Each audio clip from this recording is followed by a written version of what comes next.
All right, what up, YouTubers? I'm just out here today because I recently purchased the GoPro 7 Black Edition. There's a couple of things about the GoPro that I actually do like. There's a couple of things about it I don't. I am realizing, regardless of how I feel about the GoPro, it definitely is not a Nikon. That's what I mainly shoot with, a Nikon D7000, D300, D3200, and all these things. So I'm definitely realizing the GoPro is not a Nikon camera. It's definitely a good action camera, I guess, if you could say that. I took some amazing underwater pictures, which I was very surprised by. One of the issues I have with the GoPro Hero 7 Black is the battery life. The fact that the battery life doesn't seem to last long, and I'm now realizing why they sell the extra batteries and the battery charger. Because if I keep this GoPro, which I'm filming with right now, I'm definitely going to purchase a second and possibly even a third battery, because the battery life on these things just don't last. It was kind of something I'm surprised by. It drains quicker than my cell phone drains, so I was a little surprised with that. Overall, like I say, I'm not a sponsor for GoPro. I'm not pro GoPro. In fact, it took me years to finally decide to buy one because I always felt like I don't know when I'll actually use it. Another little issue I have with the GoPro is the size.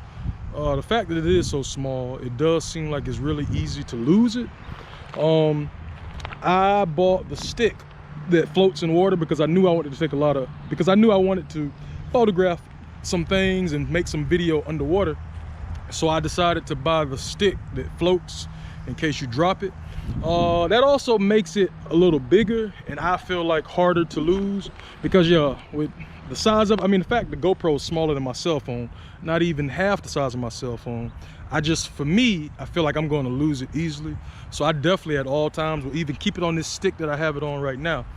My only other issue with GoPro is the fact that all the supplies for it are so expensive. That's one thing about photography, about videography, that I've learned over the years, is that as a hobby, it gets really, really expensive. And you really have to invest a lot of money into it. You also have to invest some time because it takes some time to learn how to use everything. One of the only other things I realized with GoPro 2 is most of the camera settings can be done through your phone.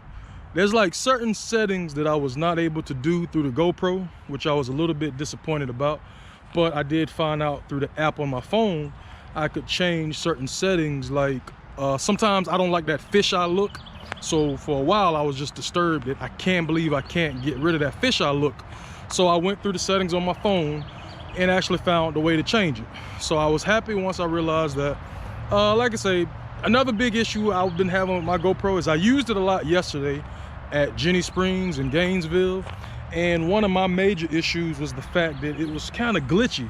Like, I don't know why. I don't know if I got a bad one or what's going on, but it was constantly glitchy, and at least 5 or 6 times I actually had to remove the entire battery from the GoPro in order to get it to perform, like I thought it was supposed to perform. So it's a couple little things like that I don't understand. I don't know if it's just the GoPro I purchased that I'm using right now, or if anybody else is having these same problems with their GoPros. Overall, I would say it's still a decent investment. I definitely enjoyed the underwater pictures that I took yesterday. I'm not an action person. I live here in Florida.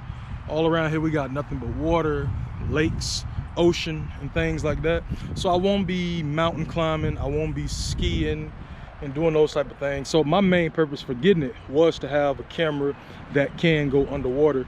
I know that I could purchase a case for this camera, which would be cheaper than purchasing a GoPro, but also there's a lot of places you go where they don't even allow you to bring cameras.